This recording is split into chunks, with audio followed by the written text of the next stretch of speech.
Dear friends, dear Naples community, dear Naples mishpacha, welcome to the second sanitized attempt at a community-wide get-together here at the world-famous Alex and Carol Glassman Chabad of Naples open house. It's a pleasure to be back with you once again. Our hearts are always here to welcome you. Chabad Naples is and will continue to be an oasis of love and light, especially amidst uncertainty and turmoil. So come on in, welcome.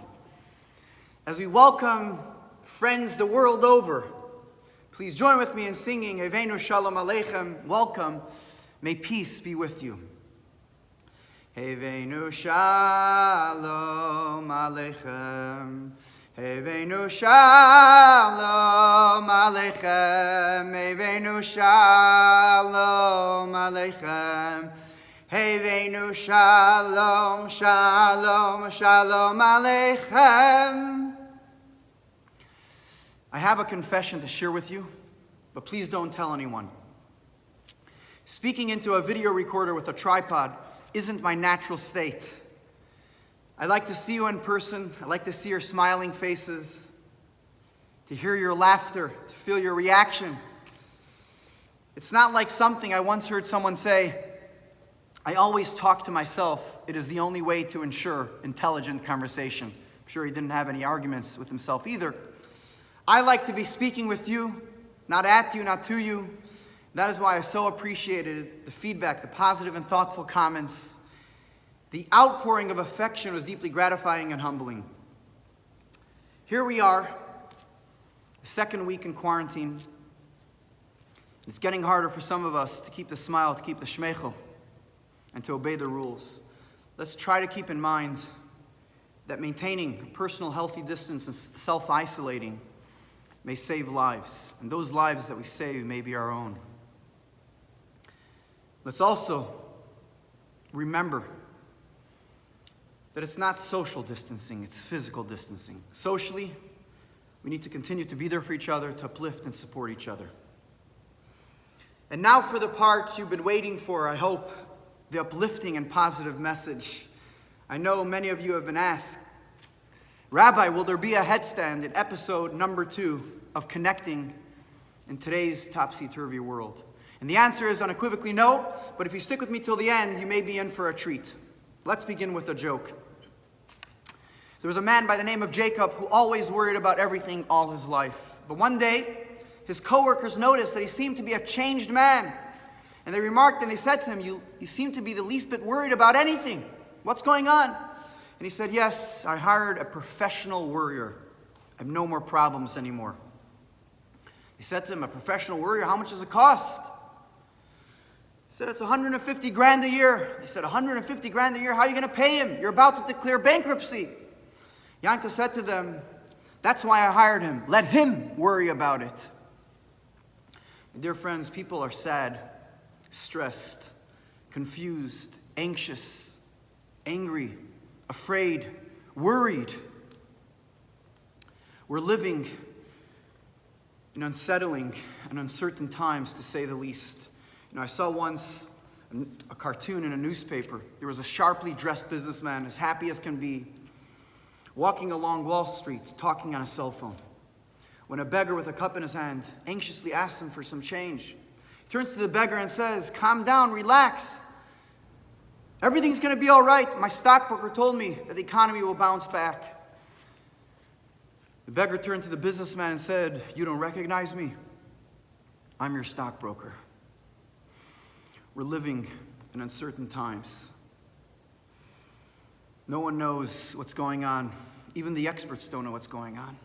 Yet Judaism teaches us to live joyfully, to live b'simcha. Mitzvah gedolah liyot b'simcha tamid. It's a mitzvah, it's a commandment to be b'simcha, to be happy. But how? I don't claim to have the magic pill, but I would like to share with you, my dear friends, an awareness, a paradigm shift that needs to set into our hearts and minds. Today is the first day of the Hebrew month of Nisan, the month of miracles, the month of Passover, the month of the Exodus of Egypt. And we know as our ancestors left Egypt, they journeyed in the deserts, in an endless, arid desert in search for water. Yet the Torah tells us that when they journeyed in the desert, their journey was guided by God. Fascinatingly, the Torah tells us that while they were journeying in the desert, there was a Mishkan, a portable sanctuary that accompanied their journey. And there was a cloud hovering over the sanctuary, which represented and signified God's presence resting within the community. And then the Torah tells us something very powerful. In the book of Numbers, chapter 9, verse 17. Ulefi he'olais ha'anan mi'ala oil v'achrechein yisu b'nei Yisrael uv'mkayim asher yishkan shamanan sham yachad b'nei Yisrael. I'll translate. When the cloud lifted, it meant that the Jewish people had to journey on. And when the cloud settled, it represented that the Jewish people had to camp there. That's where they rested. There was no preset period. Sometimes the Jewish people would remain there for a day or a night. And sometimes the Jewish people would rest for a year. They didn't know if they were coming or going. And yet it says, this is the verse that I really want to share with you. Verse 20. Al pi Hashem yachanu v'al pi Hashem yiso. They camped at God's word and they journeyed on at God's word. While the Jewish people journeyed in the desert, they experienced themselves 24/7 as lodged in the loving and embracing arms of God. Yes, they moved from place to place, and geographically, they were all over the place, and they didn't know if they were coming or going. They had no idea what would be the next day. Yet it says that from their perspective, they realized that they were always in the loving, nurturing grip of God. In their consciousness, they were always in one place, and that was in the space of God. And this message constitutes the secret for stability and wholesomeness in life. Sometimes life can be compared to the slow, tranquil choo-choo train ride in an amusement park. And sometimes life can be compared to the super-duper looper in Hershey Park. Or in Busch Gardens, when I went with my family, they said after the Shikra ride, which was a big drop, they said, come on the Montoon ride. It was together with the Elias family. And we went, and oy vey, I never had a headache in my life like that. Up and down. I got an extremely bad headache afterwards. It was, you didn't know if you're coming or you're going. It was upside down. Sometimes life's excursions and voyages take us up mountains and down cliffs, down valleys. But yet, if we're able to realize that we're always in the loving and embracing arms of God, it confers upon us a sense of serenity, a sense of hope, a sense of comfort, that we're able to shmeichel, that we're able to be besimcha because we're cradled in the arms of God. This past Shabbat was the first Shabbat in 17 years that we were at our home. We didn't celebrate Shabbos in the shul. We missed you all big time. And being that it was Shabbat Mevarchim, it was Shabbat of blessing, we blessed the new month, it's customary to recite the book of Psalms, composed by King David. And so we gathered together as a family, the children, Eti, and we were reciting some Psalms. Some of the Psalms we recited together with a song. Some of them just shared the words, perfunctory, by rote, mechanically. And then when it came to Psalm 139, we broke out in song. In Psalm 139, it's incredibly powerful. David turns to God and says, Hashem, God, chakartani vateda, you've probed me and you know me. Ata yadaita, you know, shifti v'kumi, you know my sitting and my rising. Banta l'rei meirachek, you have perceived my thoughts from afar. And then in David's unforgettable words, he says, Ana elech meruchecha v'yana mipanecha evrach. Where can I go to flee from your spirit, and where can I go to escape from your presence? Imesak shemayim shamata. If I were to dwell in the heavens, there you are. Eshkena ba'achris yam gam sham yadcha sancheni v'sechazeni yaminecha. I'll translate. If I were to dwell in the end of the west, furthest parts of the sea, there too, your hand will lead me, and your right hand will hold me tight. This is how the song goes. Anaylech meiruchecha v'yana mipanecha evrach imesak shamayim shamata v'tzia shi'oi lineka Imesak shamayim shamata vatziya shi'alineka. Maybe one day we'll do it in English, but for now we'll suffice in Hebrew. It's remarkable that the book of Psalms, which contains some of the most moving expressions of anguish and despair, of loneliness and dejection, begins with the word ashrei. The first word is happy, and it concludes. The last word, the final word, is hallelujah, which means praise the Lord. May every soul praise the Lord. And this is Judaism's outlook in a nutshell, that from the beginning and throughout life, we must live joyfully despite life's vicissitudes, the ups and downs, the peaks and valleys, the high notes and the low notes. We may be entering now a different type of desert than our ancestors journeyed. It seems like an endless desert. We don't know what's coming. Bezrat Hashem, there should be peace. There should be blessings for health and prosperity the world over. But at this moment, it seems to be in a desert, searching for water, for toilet paper, for hand sanitizers, searching for a cure. And we should never abandon the much-needed search for a cure.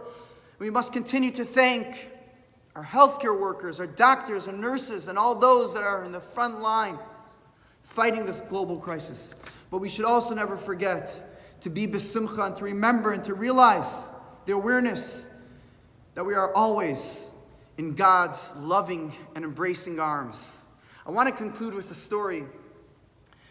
There was an actor and an opera singer that was known for his readings and recitations of the classics. Every night after his performance, he would conclude with a moving recital of Psalm 23. And every night after his recital, an entire audience would give him a standing ovation and thunderous applause. One night, just as he was about to recite his customary Psalm 23, an old man from the audience raises his hands and says, "Sir, tonight, can I recite Psalm 23? The actor was surprised by this unusual request. He welcomed him forward. The old man starts reciting Psalm 23. He couldn't really carry a tune. He had a lousy voice. He started, "The Lord is my shepherd. I shall not want. He lays me down in green pastures, beside still waters. He revives my soul." And at the end of his recital, there was no thunderous applause, there was no standing ovation. But there was not a dry eye in the room. Every single member of the audience was in tears. The actor turns to this old man and says, "I don't understand. I've had all this training. I've been doing this for years. And I've moved audiences, but never like the way you've moved them tonight. What is your secret?" The old man turns to the actor and says, "You know the psalm, but I know the shepherd." My dear friends, let us develop a relationship with our shepherd. And so together, let us recite Psalm 23, first in Hebrew, followed in English. These words, the words of King David, whose chapters have brought comforts to millions of people for centuries, to take a moment to think of all those that are in need of blessings for healing, for a refuah shlema, complete and speedy recovery. Have them in mind as we recite together Psalm 23. Mizmor leDavid Adonai royi leachzer.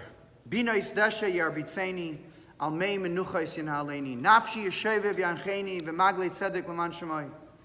Gam ki elech begeit salmaves, lo yirara ki atu yamadi. Shivtecha mishantecha hema yanachamuni. Tarech lefanai shulcha negetzerei, deshante v'Hashem reishi kaisi revaya. Ach toiva chesidu defuni koyim echaya, v'shafti v'beis Adonai l'erech yamim. A psalm by David, "The Lord is my shepherd, I shall lack nothing. He lays me down in green pastures. He leads me beside still waters. He revives my soul. He directs me in the paths of righteousness for the sake of his name. Though I walk in the valley of the shadow of death, I will fear no evil. For you are with me. Your rod and your staff, they will comfort me. You will prepare a table for me before my enemies. You have anointed my head with oil, my cup is full. Only goodness and kindness shall follow me all the days of my life. I shall dwell in the house of the Lord for many long years. And now, as I mentioned, that if you stick with me till the end, you may be in for a treat. Although our fate seems somewhat up in the air, trust in God's strong hands. He too may have many balls in the air, but he can handle it. So please join in with me as we sing together, Oseh Shalom Bimromav, Hu Yaseh Shalom Aleinu V'al Kol Yisrael B'Imromav. May he who makes peace on high, may he bring peace, health, and blessings to our world. You ready? Oseh Shalom Bimromav, Hu Yaseh Shalom Aleinu V'al Kol Yisrael B'Imru Amen. Yaseh Shalom, Yaseh Shalom, Shalom Aleinu V'al Kol Yisrael. Yaseh Shalom, Yaseh Shalom, Shalom Aleinu V'al Kol Yisrael. Good Shabbos, everyone. We love you all.